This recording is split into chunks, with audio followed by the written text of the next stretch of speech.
Todavía no había luz plena sobre los tejados del Albaicín cuando un estruendo metálico rasgó la madrugada. La antena comunitaria, oxidada, se soltó y arrancó el cable principal de electricidad. Un fogonazo blanco congeló las fachadas. Enseguida todo quedó en un silencio denso. Sofía Morales, que extendía la colchoneta de yoga, olió plástico quemado antes de moverse. Buscó su móvil y marcó a su marido, pero no hubo tono. En la azotea vecina apareció una figura entre macetas de romero. Daniel Torres, amigo de la familia, cámara en mano. Al verla junto al cable chispeante gritó: «No bajes por la escalera. Podría estar cargada». Sofía apretó el móvil sin servicio. Daniel alzó la mano midiendo la distancia. «Confía», susurró el viento. Saltó la balaustrada y cruzó los dos tejados. Sofía dejó de respirar. Daniel la apartó del peligro. Las chispas iluminaron sus caras, y sin pensarlo, hubo un beso. Duró un latido. Cuando el resplandor cesó, el cielo clareaba. Daniel la condujo a la esquina donde se apilaban tiestos. «¿Bien?», preguntó. Ella asintió, aunque el corazón golpeaba como barro con aire atrapado. Si no sale, explota. Sacó otra vez el móvil. Seguía mudo. Daniel mostró el suyo. Tampoco señal. El barrio entero estaba a oscuras, mientras el sol asomaba sobre la Alhambra. Desde abajo llegaban persianas alzándose y voces confusas. Sofía probó tragar el sabor metálico de la tensión. «Esto no va a ser solo un apagón», murmuró. Daniel no respondió. La escalerilla interior crujió. Pasos conocidos subían, despacio, tanteando cada peldaño. Sofía sintió la sangre repicarle en las sienes. Era Mateo, su marido, y ellos seguían allí, aún brillando por un destello que nadie más había visto. El miedo inicial se mezcló con un temblor de alegría. Seguían vivos, la ciudad despertaba, y nadie sabía lo que acababa de ocurrir en lo alto. Sofía miró el horizonte. La línea rosada sobre Sierra Nevada fingía normalidad. Pensó que si hubiese estado sola, quizá habría bajado los escalones oscuros y tocado el cable por error. Aquella chispa les había evitado algo peor. A lo lejos un claxon insistente reclamaba la vuelta de la luz. Sonó un choque de cubos metálicos. Una tendera dejó caer la persiana a mitad, incapaz de abrir sin datáfono. El barrio se sentía distinto, como si alguien hubiera pulsado pausa y los gestos pidieran permiso. Daniel revisó su cámara. La batería indicaba 0, pero él sonrió igual. «Al menos ya tengo la foto que buscaba», murmuró. Sofía no quiso saber cuál. Se abrazó a sí misma, sacudida por una corriente interior más alta que los 220 voltios perdidos. Desde la calle escuchó su nombre, Sophie, voz de Mateo entrecortada por los peldaños. Todo dependía de los segundos que tardara en abrir aquella puerta de hierro. Inspiró despacio. Reunió aplomo y colocó una maceta rota sobre el cable caído, señal clara del peligro. Después apretó los labios para apagar cualquier rastro del beso. La cerradura chirrió. Un latido quedó suspendido. Nadie movió. Apenas una hora después, la luz volvió a parpadear en el Albaicín, pero el despacho de Mateo permanecía a oscuras. Sofía, aún temblando, encendió la linterna del móvil y empujó la puerta. Un olor a polvo se le pegó a la garganta. Venía a buscar la factura del electricista, o al menos eso repetía en voz baja para acallar el hormigueo que le recorría los brazos. Los archivadores metálicos parecían gigantes dormidos. Sobre la mesa, un fajo de papeles sujeto con una pinza roja. Sofía lo alzó. Borrador de reportaje firmado por Daniel Torres, fechado la noche anterior. El título, en rotulador grueso, le sacudió el estómago. El metro que puede partir un barrio en dos. Bajo el titular destacaba el nombre de Mateo.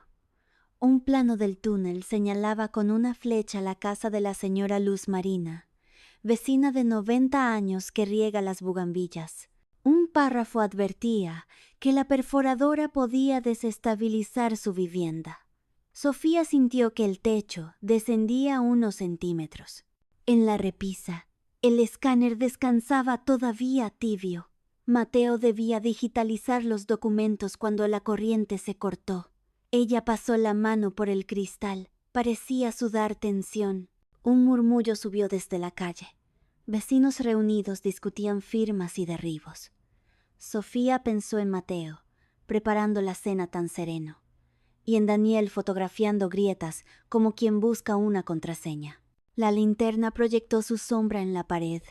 Vio doble, una mitad firme, otra de humo. Cerró los ojos y respiró, dudando en qué lado quería quedarse. Entonces, la pantalla vibró. Un mensaje. Solo una palabra. Ahora. El motor del escáner se reactivó sin que tocara nada. Asustada, dejó caer los folios. La pinza rebotó en el suelo como un insecto rojo. La bombilla chisporroteó y arrojó un destello que le recordó el beso de hacía unos minutos, tan breve como la orden recién recibida. Quiso responder que no, que nada era tan urgente, pero los dedos se quedaron helados. Afuera, las voces crecieron como oleaje. Dentro, la impresora empezó a escupir más páginas, gráficos y notas que nadie había pedido. Sofía retrocedió hasta la puerta, atrapada entre el ronron de las máquinas y el clamor vecinal. Pasos subían la escalera, tranquilos, como si todo siguiera bajo control. Sofía miró la palabra ahora otra vez, parpadeando, y comprendió que el apagón no había sido el único chispazo del día. Un golpe retumbó en la ventana. Un volante amarillo se había soltado del tablón y chocó contra el cristal. En mayúsculas se leía: Asamblea Ciudadana esta noche. El papel se bamboleaba. Sofía lo miró fijamente. Cada oscilación era un segundo que se escapaba. Por un instante sintió que el despacho entero respiraba, como si el mobiliario tomara partido en una discusión que pronto correría por los pasillos del ayuntamiento. El reloj marcaba las 10, 12 exacta. La llamada de la asamblea se alargó en la cabeza de Sofía durante toda la tarde, como un zumbido. Para acallarlo, improvisó una coartada. Dijo a Mateo que el taller de cerámica había adelantado el pedido de esmaltes y que debía bajarlos antes del cierre. Él asintió sin sospecha. Las obras le absorbían la energía y apenas miró el reloj. Cuando Sofía salió a la calle, Daniel esperaba en la esquina de la placeta, dentro de un viejo Jeep Cherokee lleno de cajas de negativos y mapas doblados. Bastó un gesto de la mano para que ella subiera sin hablar. El GPS enseguida perdió satélite.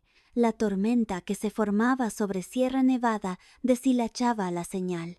Daniel giró hacia la carretera costera, siguiendo carteles oxidados que prometían una playa sin turismo. La radio crepitaba, dando partes de tráfico que no les concernían. Sofía miraba el espejo, convencida de que el albaicín los observaba huir. Llegaron al cabo La Joya cuando el sol ya tocaba el agua. El faro parecía un lápiz negro recortado contra el cielo naranja. Ninguna luz en la linterna, ni rastro de guardias. Solo el viento y un olor a sal cruda. El jeep quedó varado sobre una explanada de grava. Al bajar, los dos se encogieron por el frío repentino. Daniel abrió la puerta oxidada del torreón. Dentro, una escalera circular subía hacia una cúpula rota. Subieron en silencio, oyendo el mar abajo, hasta que el último peldaño faltó y tuvieron que detenerse. Sofía apoyó la mano en la pared húmeda y cerró los ojos. Todo daba vueltas, como si el faro no fuera edificio sino brújula sin aguja. Entonces Daniel la giró suavemente y la besó. Fue un gesto breve, casi un paréntesis. El eco del faro amplificó la respiración de ambos. Sofía respondió sin pensar, pero al separarse sintió más vértigo que deseo. Miró la lente rota que un día guiaba barcos y musitó. ¿Sabes por qué está apagado? Nadie solicitó la reparación. Contestó él, recordando sus propias palabras. Nosotros tampoco, susurró ella. El teléfono de Sofía vibró. Sin cobertura, solo marcaba la hora. 20:05. Se giró hacia el ventanal roto. 2 luces blancas ascendían la pista por la que habían venido. Los faros parecían interrogantes gigantes acercándose. Daniel bajó primero, corriendo los escalones de hierro. Sofía necesitó más tiempo. Sus rodillas temblaban. Al salir, el motor del jeep no respondió al primer intento, como si dudara de la ruta de regreso. Los faros de la otra camioneta ya les bañaban de un blanco acetileno. Sofía alzó la mano para cubrirse el rostro, y entre el resplandor reconoció la matrícula. Era el todoterreno de Mateo. El rugido del motor de su marido se detuvo justo detrás del jeep. Silencio. Daniel soltó el volante e inclinó la cabeza. Sofía sintió que el aire se hacía más denso que la niebla marina. La puerta del vehículo de Mateo se abrió despacio, pero antes de ver su silueta un trueno se quebró sobre el acantilado, y el relámpago pintó la escena de blanco puro. Fin. Una ráfaga de viento cerró todas las puertas. Siguiente mañana. El ayuntamiento de Granada hervía como una caldera. El salón de plenos, un rectángulo de madera barnizada, estaba lleno hasta las lámparas. Cámaras locales, colectivos vecinales, abogados de empresa y curiosos con abanicos. Sofía llegó de puntillas, aún con el olor salobre del faro pegado al pelo. Mateo, chaqueta gris claro y expresión de ingeniero bajo presión, explicaba láminas con cifras impecables. Su voz firme apenas ocultaba el cansancio de una noche sin dormir. El túnel seguirá una trayectoria segura, con microexplosiones controladas, declaró, señalando el plano. Ninguna vivienda superará el umbral de vibración permitido. Entre el público, Daniel alzó discretamente una cartulina con fotos. Muros agrietados, tuberías vencidas, la bugambilla de luz marina inclinada como anciana cansada. El concejal de urbanismo pidió orden. Los flashes chisporrotearon. Sofía se sentó en la última fila y sintió un nudo subiendo por la garganta. Recordó los faros de la noche anterior apagándose al mismo tiempo que el beso. No sabía si Mateo los había visto, pero aquel silencio, esa pausa imperceptible cuando él comenzó a hablar, la perseguía ahora como un zumbido. Al descanso, los tres coincidieron en el pasillo de mármol. El aire acondicionado olía a lejía y ansiedad. Daniel tendió a Sofía un sobreacolchado, negativos y la copia del reportaje. Si algo sale mal, entrégalo a la prensa, susurró. Mateo apareció detrás, con una sonrisa cortés que no alcanzaba los ojos. ¿Todo bien?, preguntó, mirando los dedos de Sofía cerrados sobre el sobre. Solo papeles del taller, improvisó ella. Mateo inclinó la cabeza con un gesto que podría ser asentimiento o duda. Sonó el timbre reanudando la sesión. Sofía respiró, pero el aire le supo a tiza. De vuelta al hemiciclo, un grupo de vecinos desplegó pancartas. No a la fractura. Los concejales se miraron nerviosos. Mateo continuó su exposición, pero las voces crecieron como lluvia en tejado de chapa. Entonces un sonido seco. El proyector se apagó. La pantalla quedó negra. Murmullo general. El presidente pidió receso urgente. Sofía agarró su bolso. El sobre pesaba como ladrillo mojado. Buscó a Daniel entre la multitud. Nada. Su asiento estaba vacío. La cámara ya no colgaba en la barandilla. Un guardia cerró las puertas. Alguien gritó que el sistema informático había caído. Sofía sintió un chasquido interno, la misma sensación de la antena rota, pero ahora dentro de su pecho. Miró el sobre. Había desaparecido. Se giró, segura de haber dejado el sobre junto a la silla. Un técnico salía por la puerta lateral con él bajo el brazo. Cruzaron miradas un instante. Él bajó la cabeza y aceleró. Sofía intentó seguirlo. 2 guardias se interpusieron. Una voz pidió permanecer en los asientos. El corredor se lo tragó. En su mano quedó la pinza roja. La pantalla apagada devolvía un reflejo. Mateo mirándola muy fijo. La tensión seguía enraizada en el ayuntamiento cuando Sofía volvió a su despacho, las manos temblando aún por lo ocurrido. Se dejó caer en la silla, intentando ordenar la maraña de pensamientos que se agolpaban en su mente. El sobre desaparecido no solo contenía pruebas, sino la esperanza de que la verdad pudiera salir a la luz. Sin embargo, ahora se sentía atrapada en un laberinto de incertidumbres. De repente sonó su móvil. Era un mensaje de Daniel. Reunámonos en el café La Cueva. 20 minutos. No podía evitar preguntarse si sería una trampa, pero no tenía otra opción. Sabía que debía actuar rápido, antes de que todo se le escapara de las manos. Al llegar al café, el aire estaba impregnado de café fuerte y un murmullo constante de conversaciones. Daniel estaba en una mesa al fondo, con el ceño fruncido y un rostro que denotaba preocupación. Sofía se sentó frente a él y sin preámbulos preguntó: ¿Qué pasó con el sobre? ¿Quién lo tiene? No lo sé, respondió Daniel, bajando la voz. Pero sé que alguien en el ayuntamiento no quiere que esa información vea la luz. Ayer me siguieron cuando salí de tu casa. Hoy, cuando entregué esos documentos, me los arrebataron. El ambiente se volvió más pesado. Sofía miró a su alrededor, buscando si alguien los escuchaba. La paranoia se instalaba con fuerza. ¿Crees que Mateo está involucrado?, preguntó, intentando no sonar acusatoria. Daniel negó con la cabeza, pero sus ojos hablaban de una decepción amarga. No quiero creerlo, pero la forma en que actuó hoy, había algo extraño en su actitud, como si supiera más de lo que decía. Sofía recordó el instante en que Mateo la miró justo antes de que la pantalla se apagara. Un brillo frío que nunca antes había visto en él. La rabia y la tristeza se mezclaron dentro de ella, y sin darse cuenta, sus dedos apretaron la mesa con fuerza. No podemos quedarnos de brazos cruzados, sentenció. Necesitamos una estrategia, algo que nadie espere. Daniel asintió y sacó una pequeña libreta con notas y contactos. Hablaron en susurros, planeando una red segura para sacar a la luz lo que había sido ocultado.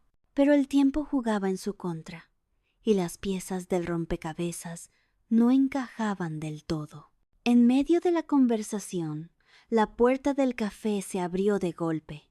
Una ráfaga de viento entró con una figura familiar. Mateo. Su mirada no se posó en ellos, pero la tensión se cortó en el aire como un cuchillo. Sin decir palabra, Mateo giró y salió, dejando tras de sí un silencio incómodo.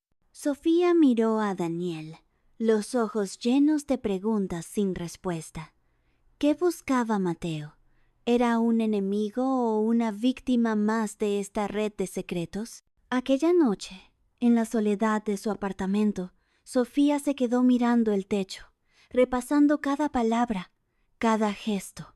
Sabía que las próximas horas serían decisivas. El miedo y la esperanza se enredaban en su pecho, un recordatorio constante de que la verdad tenía un precio alto y que cada paso dado la acercaba más a un abismo inesperado. Pero también sabía que no podía retroceder. No ahora, no cuando ya había visto demasiado. Sofía caminaba bajo la lluvia fina de Madrid, las luces de la ciudad reflejándose en los charcos como fragmentos de un sueño quebrado. En su bolso llevaba el dossier que Daniel había logrado recuperar, la prueba que podría cambiarlo todo. Pero mientras apretaba los papeles contra su pecho, una duda la atravesó más profunda que cualquier tormenta. ¿Valía la pena? Recordó la última conversación con Mateo. su voz firme y distante resonando en su mente. Él había desaparecido justo cuando todo parecía estallar, y en sus palabras había un eco de tristeza y resignación que nunca antes había visto. Sofía entendió que la batalla no era solo contra la corrupción o la traición, sino contra aquello que habían perdido en el proceso, la confianza, la inocencia, quizá incluso el amor. De repente, el móvil vibró. Era un mensaje anónimo. La verdad no siempre libera, a veces encadena. Un escalofrío la recorrió, pero no por miedo. Era la aceptación de que, pese a todo, el camino continuaba, aunque sin certezas ni garantías. Sofía alzó la vista hacia el cielo gris. La lluvia había cesado, dejando un aire limpio y frío, como si el mundo respirara un instante antes de seguir girando. Sonrió débilmente y por primera vez en semanas sintió que estaba lista para enfrentar lo que viniera, sin saber si el final sería bueno o malo. Porque a veces la fuerza no está en ganar, sino en tener el coraje de seguir adelante, incluso cuando todo parece perdido. Y con esa verdad, Sofía desapareció entre las calles, dejando tras de sí una historia que nadie olvidaría.